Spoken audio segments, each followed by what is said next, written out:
नमस्कार विद्यार्थियों, हमने पिछले वीडियो में जो है नक्शे किसे कहते हैं, नक्शा क्या होता है, किस तरह से होता है, इस सब के विषय में जाना था और दिशाओं के जो जानकारी दी थी उसके विषय में ज्ञान प्राप्त किया था। अब हम आगे यहाँ पे जो है यह जानेंगे शहर का चित्र। तो यहाँ पे जो है आपको एक शहर का चित्र बताया गया है।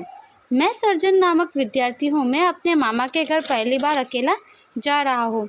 मुझे पता है कि मैं पहुँच जाऊँगा क्योंकि मेरे पास मामा के घर तक पहुँचने का नक्शा है। तो यहाँ पे एक विद्यार्थी है जो कहता है मैं सर्जन नामक एक विद्यार्थी हूँ और मैं पहली बार जो है मेरे मामा के घर पे अकेला जा रहा हूँ और मुझे पता है कि मैं मेरे मामा के घर पहुँच जाऊँगा क्योंकि मेरे पास जो है मेरे मामा के घर तक पहुँचने का जो नक्शा है वह है।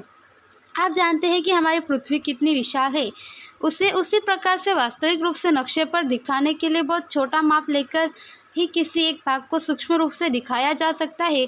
जैसे कि नीचे दिए गए नक्शे में आपके गांव और विद्यालय के बीच 1 किलोमीटर का अंतर हो सकता है, परंतु कागज पर इतना लंबा माप दिखाना असंभव है। यह माप कैसे लिया जा सकता है?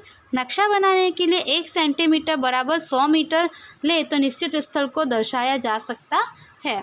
इसी तरह यदि आपको किसी भी नक्शे का प्रमाण माप स्केल ज्ञात हो तो किन्हीं 2 स्थलों के बीच का वास्तविक अंतर ज्ञात कर सकते हैं। तो यहाँ पे हमें क्या बताया कि नक्शे का माप लेकर जो है हम यहाँ पे किसी कागज पर दर्शा सकते हैं, जिसमें 1 सेंटीमीटर बराबर 100 मीटर का माप ले तो जो है निश्चित स्थल को दर्शा सकते हैं। यहाँ पे आपको जो है गांव का चित्र बताया गया है, जिसमें कि यहाँ पे जो है कितने किलोमीटर पर जो है मंदिर आया हुआ है और उसके बाद में कितने किलोमीटर पर जो है यहाँ पे पाठशालाएँ वगैरह आई हुई है वह बताया गया है और इसका माप लिया गया है 1 सेंटीमीटर बराबर 100 मीटर।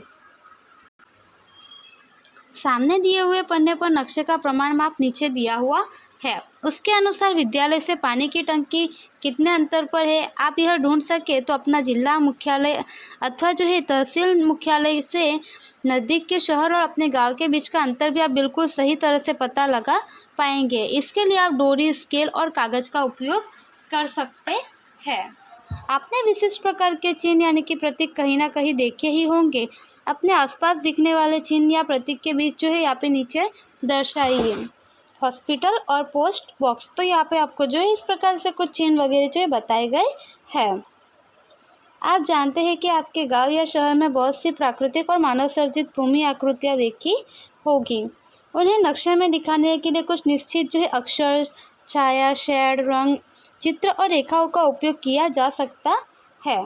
ऐसी संज्ञाएं जो है कम जगह के उपयोग में भी ज़्यादा जानकारी देती है और उनके उपयोग से हम सरलता से जो है नक्शा बना सकते हैं और समझ भी सकते हैं। आपने देखा होगा कि बहुधा पर्यटक हमारे देश में नक्शे के माध्यम से ही भाषा और दिशा न जानते हुए भी आसानी से पर्यटन का आनंद ले सकते हैं। इस तरह से जो है नक्शे की भाषा विश्वव्यापी और सर्वमान्य है और ऐसी ही संज्ञा और प्रतीकों के उपयोग की अंतर्राष्ट्रीय समझ भी है, जिन्हें नक्शे की रूढ़ संज्ञाएं कहते हैं।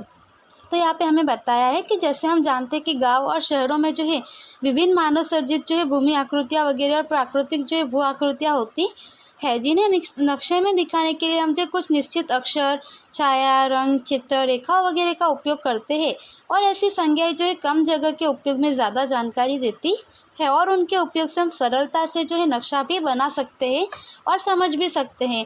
और यहाँ पे बताया कि आपने देखा होगा कि कई सारे जो है विदेशों के पर्यटक वगैरह हमारे यहाँ पे जो है घूमने फिरने के माध्यम से जो है आते हैं और वे पर्यटन का आनंद लेते हैं। तो वे जो है यहाँ पे नक्शे के माध्यम से ही जो है भाषा न जानते हुए भी दिशाओं के ज्ञान से और नक्शे के माध्यम से जो है किसी भी स्थल पर आसानी से जो है पर्यटन का आनंद ले सकते हैं। इस तरह से नक्शे की जो भाषा है वह विश्वव्यापी और सर्वमान्य है और ऐसी संज्ञाएं जो है और प्रतीक जो है उनके उपयोग की अंतर्राष्ट्रीय समझ भी है, जिन्हें हम नक्शे की रूढ़ संज्ञा कहते हैं। नीचे दी गई रूढ़ संज्ञाओं का अपने शिक्षक की मदद से जो है विद्यालय के नक्शे में खोजिए। तो यहाँ पे आपको बताया गया है पर्वत, जिसके लिए जो इस प्रकार की यह रूढ़ संज्ञा बताई गई है। उसके बाद में है शिखर, जिसमें इस प्रकार की रूढ़ संज्ञा है नदी, पक्का रास्ता, रेल मार्ग, पोस्ट ऑफिस, नक्शे की उत्तर दिशा, जिले की सीमा, राज्य की सीमा, अंतर्राष्ट्रीय सीमा जो है किस प्रकार दर्शाई जाएगी, पैमाना जो है वह देश की राजधानी है, राज्य की राजधानी, जिला मुख्यालय, फिर शहर, पुलिस स्टेशंस वगैरह जो है, इस प्रकार की विभिन्न जो है आपको यहाँ पे नक्शे में उपयोगी रूढ़ संज्ञाएं बताई गई है। इसके बाद यहाँ पे नक्शे में विभिन्न रंगों द्वारा जो है भौगोलिक बातों को जाना जा सकता है। जैसे कि कत्थई रंग जो है वह ऊंचाई यानी कि पर्वत वाले स्थल वगैरह को दर्शाने के लिए जो है नक्शे में कत्थई रंग का उपयोग किया जाता है।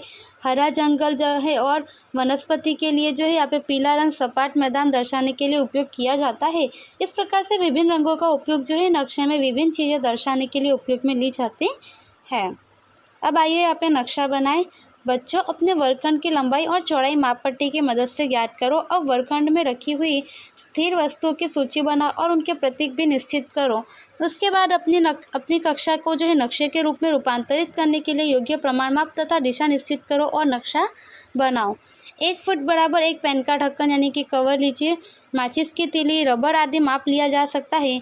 मान लीजिए कि लंबाई जो है 10 फुट हो तो 10 फुट जो है 10 पेन कवर, माचिस की तीली या रबर को कागज़ पर रखकर जो है नक्शा बना सकते हैं। तो इस प्रकार से नक्शा किस प्रकार से आपका क्लासरूम का बनाना वह यहाँ पे बताया गया है। आगे जो है पाठ विद्यार्थी ये समाप्त होता है। आपको स्वाध्याय दिया है जो नोटबुक में लिखना है। धन्यवाद।